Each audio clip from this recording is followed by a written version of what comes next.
Imagine waking up tomorrow, and the sun is still there, but it doesn't shine. The sky turns gray, crops begin to die, temperatures fall, hunger spreads across continents, empires collapse. Millions face a future they can't escape. This isn't science fiction. It really happened. And many historians believe it marked the beginning of the darkest period in human history. Today, we're traveling back to the terrifying year of 536 AD, a time when the world seemed to be ending. Don't forget to like this video, subscribe to the channel, and turn on notifications. For thousands of years, humans have feared one thing more than anything else: the end of the world. Every civilization imagined it differently. Some believed it would come as fire from the heavens. Others expected giant floods, endless wars, or divine punishment.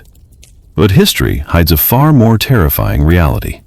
The worst day in human history wasn't caused by nuclear weapons. It wasn't caused by modern disease. It wasn't even caused by war. Instead, it began with something no one could fight: the sun. Or, more accurately, its disappearance. Imagine living in Europe during the spring of 536 AD. You wake up expecting another normal day.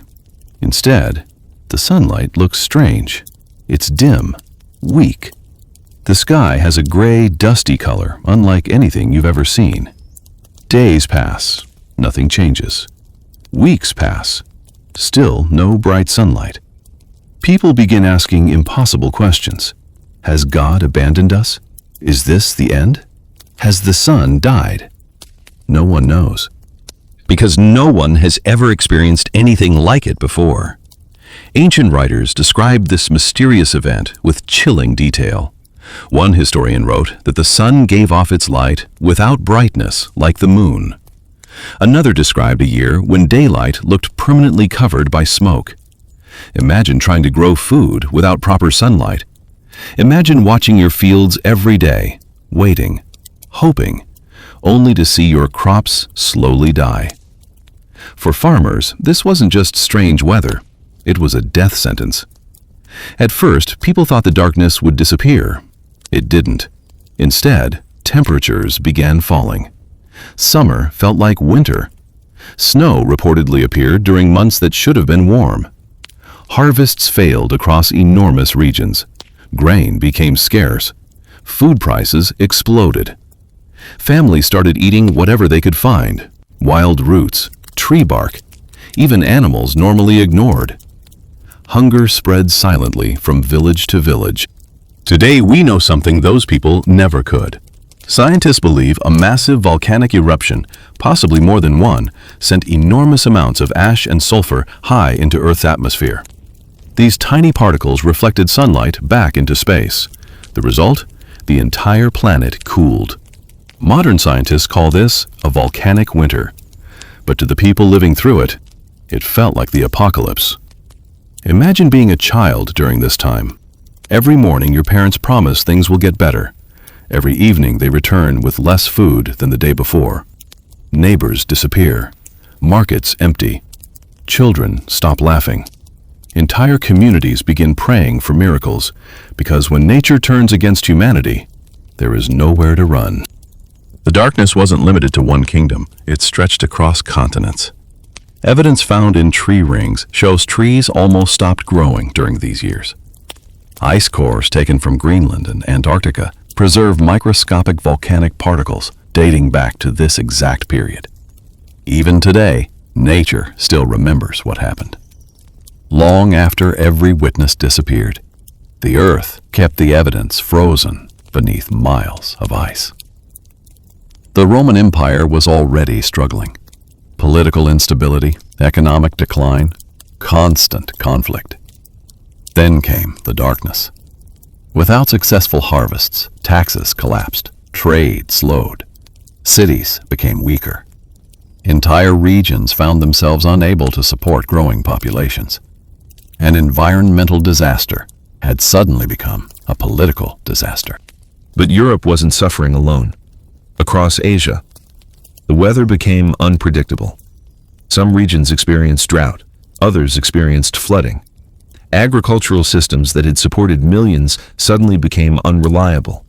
When food disappears, everything changes. Families migrate, governments weaken, violence increases, history itself begins changing direction. People searched desperately for explanations. Some believed angry gods had cursed humanity.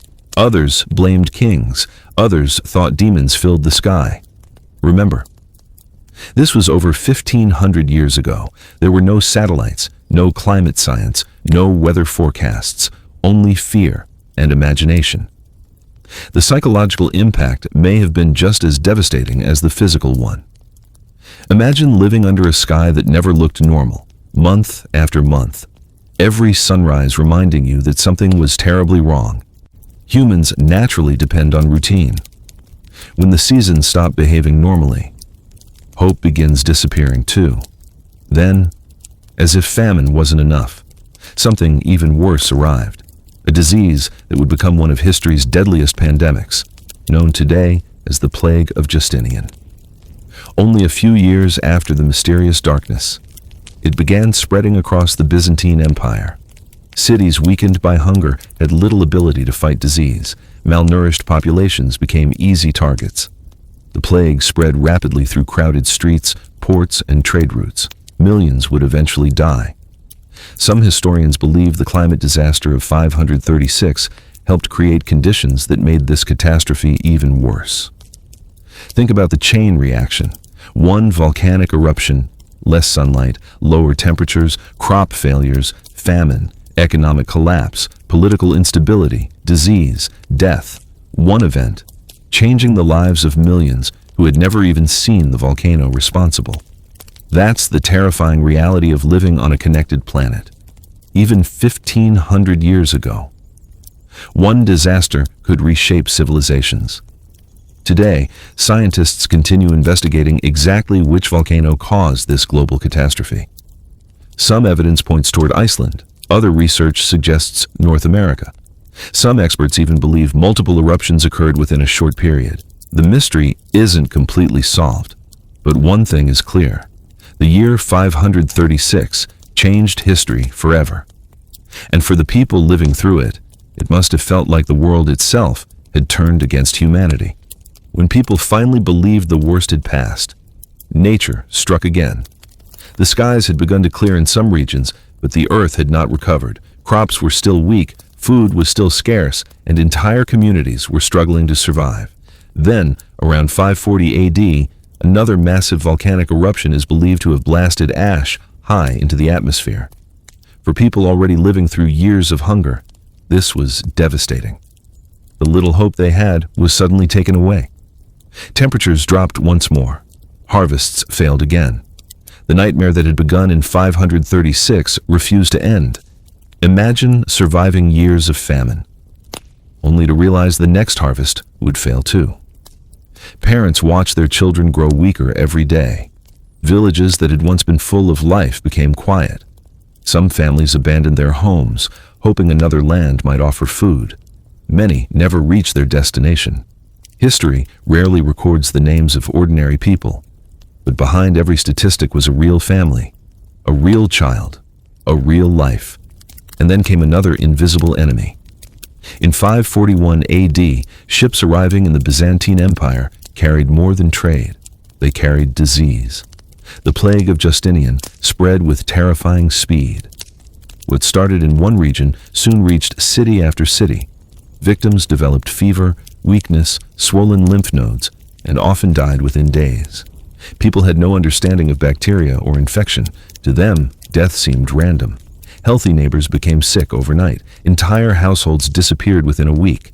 The great city of Constantinople became one of the hardest hit places. At the height of the outbreak, thousands of people were reportedly dying every single day. The streets fell silent. Markets closed.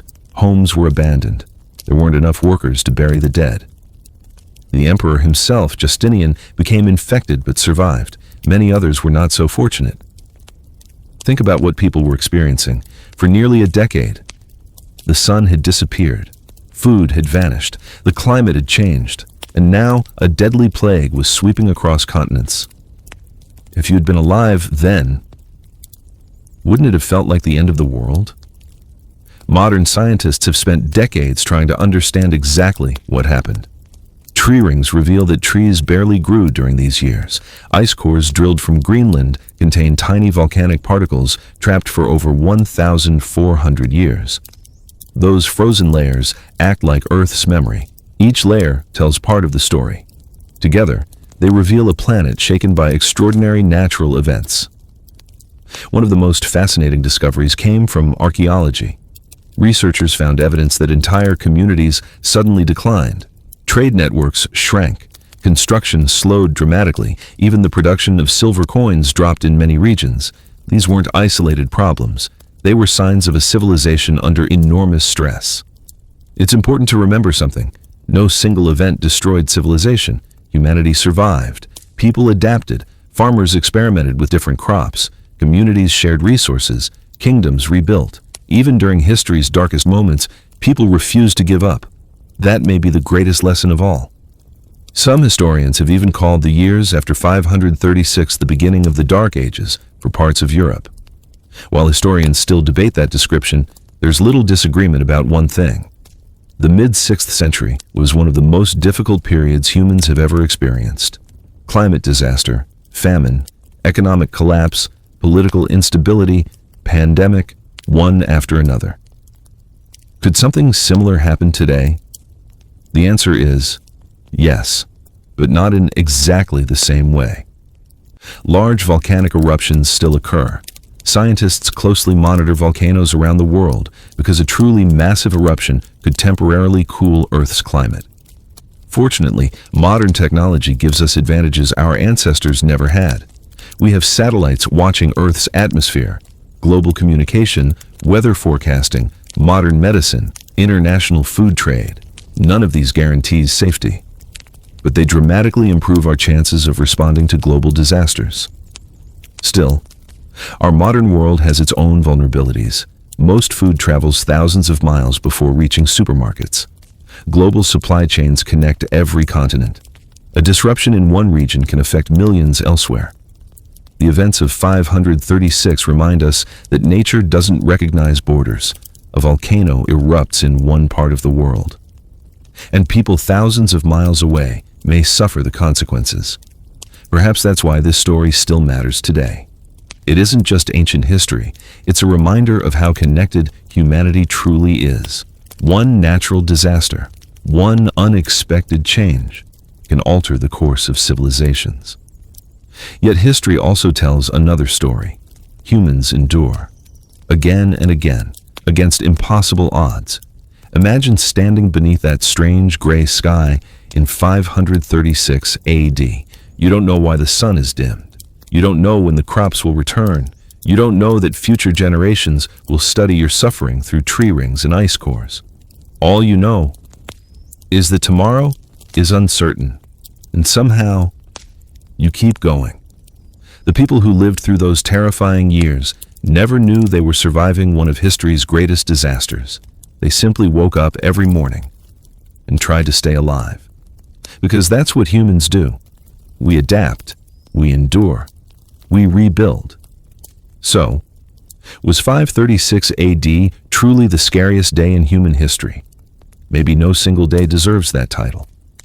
But the years that began with that mysterious darkened sky were undoubtedly among the most terrifying periods our species has ever faced. A reminder that humanity's greatest enemy isn't always war. Sometimes, it's the silent power of nature itself.